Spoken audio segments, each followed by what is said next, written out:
कि ओ दीवानी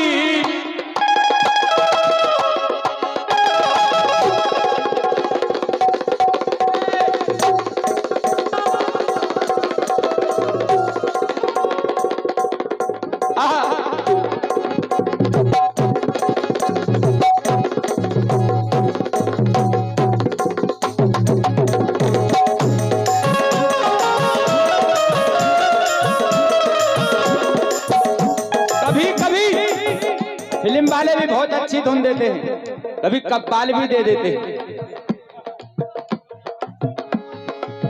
ओ दीवानी जब फिल्मी वालों ने गाया, लखनऊ वालों ने गाया है। गाया तो है, किसी ना किसी ने गाया है, धुन ली है केवल। ओ दीवानी ओ मस्तानी एटम बम है तेरी जवानी, उर्बाली है तेरी उमरिया, ढूंढ ले कोई सवरिया। फिल्म वालों ने या बंबई वालों ने या दिल्ली वालों ने या लखनऊ वालों ने गाया है, लेकिन सत्य बात है इस गीत के माध्यम से आप सभी तक पहुंचाने का प्रयास। क्या बात है। प्रसंग उस समय का है जब तुलसीदास जी की पत्नी मायके चले जाते हैं, गोस्वामी तुलसीदास जी महाराज जिन्होंने रामचरितमानस की रचना की। इस गीत का आशय यही है कि जो कुछ करवाती है केवल नारी, केवल नारी। पलट के डालो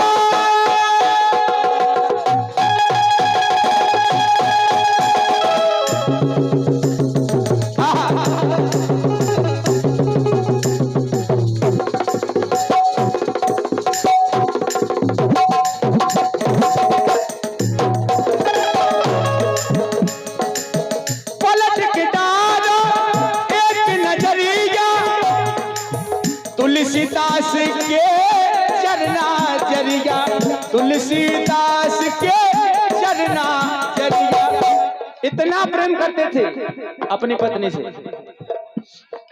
बीतन चली है आधी उमरिया, छोड़ चले हैं हर वरिया, छोड़ चले हैं हर वरिया, छोड़ चले हर दौर छोड़ के चले जा रहे गोस्वामी जी, क्योंकि पत्नी का इतना प्रेम है कि मायके चली गई।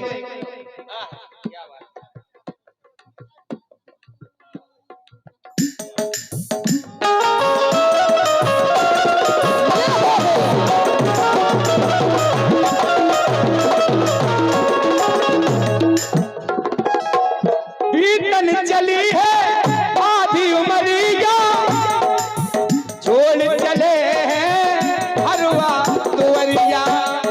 केवल पत्नी के पीछे तुलसी पहुंचे। संचालक महोदय जी, तुलसी पहुंचे जब ससुररिया, एक मुर्दे की करके सवरिया, करिया को समझे बांधी रसरिया।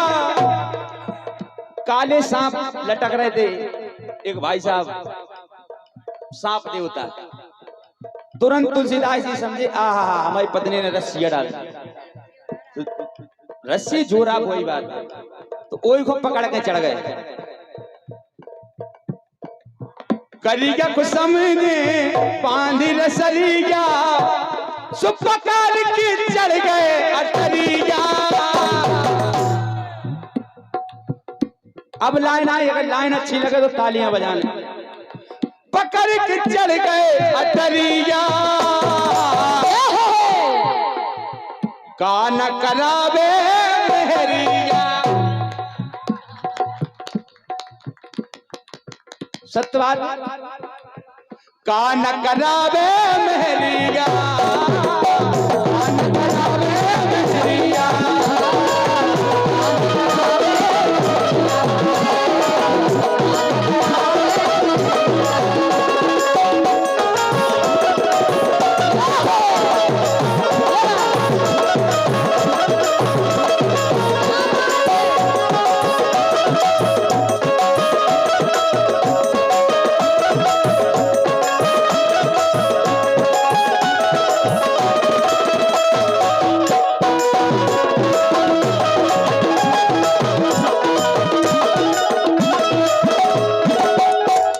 अगला प्रसंग आता है सूरदास जी। जब सूरदास जी, आवाज बहुत कम हो गई यार, नहीं चली गई ना, हम तो कह रहे कुछ करो। Hello hello hello. जब सूरदास जी 18 वर्ष के थे, रघु मंगल नाम था, जब अंधे नहीं थे, लेकिन एक ब्याहता जोड़ा को देखते हैं, पति पत्नी का जोड़ा आया मंदिर में दर्शन के लिए, तो पुजारी के रूप में रघु मंगल जी थे। आरती करते समय हाथ से अगरबत्ती छूट जाती है, केवल एक ब्याहता जोड़ा देखा, क्योंकि ब्याह के बाद सजी धजी होती है नारियां, तो देखा कि ये पीछे से लग गए, पहुंच गए उनके घर पे। बोले आप एक निवेदन है, उनके स्वामी जी से कहा आपसे एक निवेदन है कि 16 श्रृंगार करके आप हमें एक बार अपनी पत्नी को दिखा दें, 16 श्रृंगार करके। तो पुजारी को मना कर दिया कि हम क्यों दिखाएं। पुजारी जी ने जिद की, चलो कोई बात नहीं, श्रृंगार करके आओ। श्रृंगार किया। और जब सूरदास जी ने देखा, अभी सूरदास नहीं है, रघु मंगल जी ने देखा, तो देखकर के संसार हमें नहीं देखना है। जब हम जैसे सोचा उन्होंने, हम इतने भक्त होने के बाद भी भगवान के, और बहक गए, तो उन्होंने एक सरिया लिया और दोनों तरफ से ऐसा मोड़ा, बीच से मोड़ के अपनी आंखें फोड़ ली। अब प्रसंग वहां से शुरू होता है, अपनी आंखें फोड़ लेते, तभी से उनका नाम सूरदास पड़ा। एसपी स्टूडियो के लगवा की ओर से इन्हीं लाइनों पर इनके अनुमुद्राएं। धन्यवाद भैया। तिरछी नजर की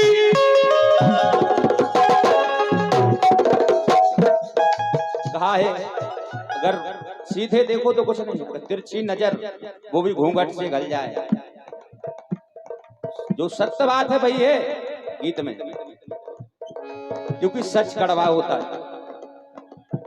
तिरछी नजर की लागी कटरिया, भूल गए खुद अपनी खबरिया, भूल गए खुद अपनी खबरिया, भूल गए खुद अपनी खबरिया।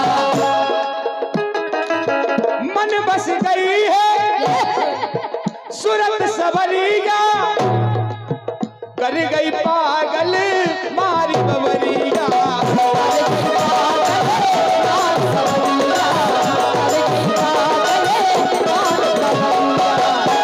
अभी लेके सरिया, लेके सरिया, रखी न कसरिया, सुहाखन में छाई अंधेरिया, आखन में छाई अंधेरिया, कान करावे मेहरिया।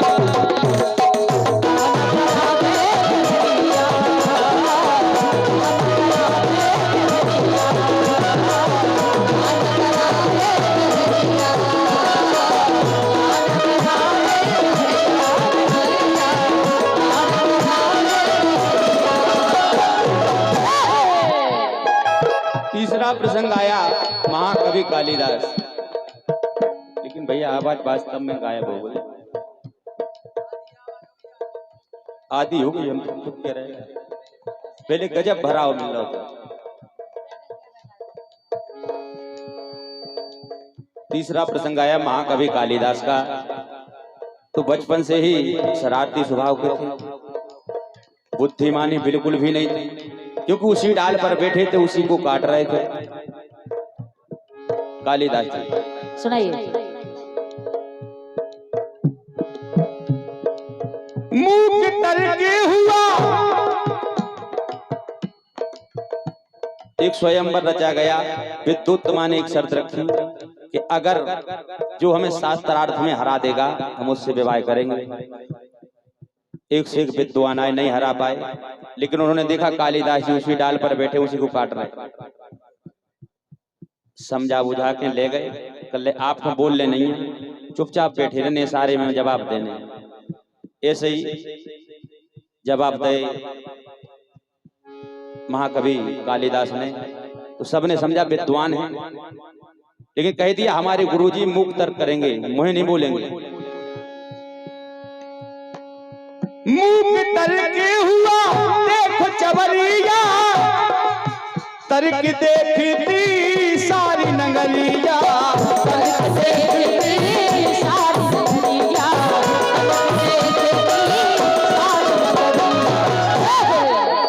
लेकिन विद्युत्तमा ने इधर से उठी एक अंगुलिया,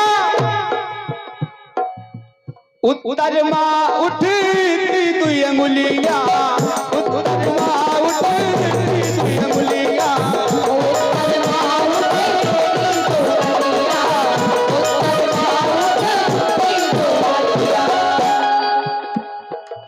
कालिदास जी ने सोचा कि हमें ये बोली बता रही हैं, ये हमसे कह रही हैं हम ये आंख फोड़ देंगे, तो उन्होंने दोनों बता दी, हम दोनों फोड़ देंगे। उत्तर सिद्ध हो गया, एको ब्रह्म द्वितीयो नास्ति। विद्वानों ने तर्क सिद्ध कर दिया। हमारे महान गुणी विराजमान हैं, जो कि कवि भी हैं आप, तो आशीर्वाद लेते हुए चलेंगे। चली समय की, देखिए समय बड़ा बलवान होता है। चली समय की ऐसी बयरिया, धनी रह गई सारी तैयारिया। ऐसे ही चलते जा रहे थे, ऊंट जा रहा था, कालिदास जी ने कह दिया उठ जा रहा, तो विद्युत्तमा समझ गए कि इससे कोई बुद्धि नहीं है इनमें, हमारे लिए घुमा फिरा के व्यवस्था की गई कि शादी कराई जाए, क्योंकि उट्ट नहीं कहते, संस्कृत में उष्ट कहते हैं। तो विद्युत्तमा ने वहीं पे एक पांव से प्रहार कर दिया था। वही बात महाकवि कालिदास जी को यहाँ फिट हुई, तो उसके बाद श्री महाकवि कालिदास के नाम से जाने जाते हैं। इतने बड़े कवि हुए, विद्वान कवि हुए संस्कृत के। केवल एक बात लग गई अपनी पत्नी की। चली समय की ऐसी बयरिया, धनी रह गई सारी तैयारिया, किस्मत की खुल गई पिटरिया। लेकिन ई लाइन पे जरूर तालियां बजाएंगे लास्ट में, बहुत अच्छी लाइन। अगर सफलता में औरत का हाथ है, विफलता में भी, दोनों एक दूसरे के पूरक हैं, पत्नी बगैर कुछ नहीं हो सकता है। इसीलिए लाइन लिखी कि किस्मत की खुल गई पिटरिया, भाग बनावे मेहरिया। क्योंकि अगर महाकवि कालिदास जी महाकवि हुए तो पत्नी की वजह से, गोस्वामी जी अगर महाकवि हैं, रामचरितमानस की रचना की तो पत्नी की वजह से, क्योंकि पत्नी से प्रेम नहीं होता ससुराल नहीं जाते, ससुराल नहीं जाते तो बात नहीं लगती कि जितना प्रेम हमसे करते हो उतना ही सबसे करो, उद्धार हो जाएगा। तभी से उन्होंने ठान लिया।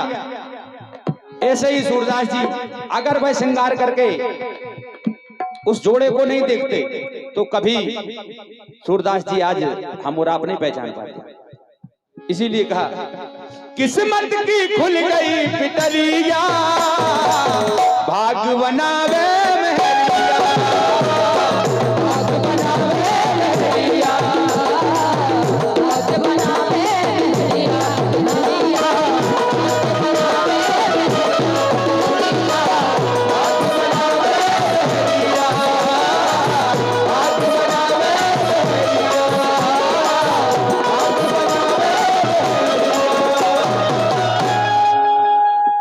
तालियां बजा के सम्मान करें अच्छे गीत के लिए। काका करावे मेहरिया, भाग्य बनावे मेहरिया।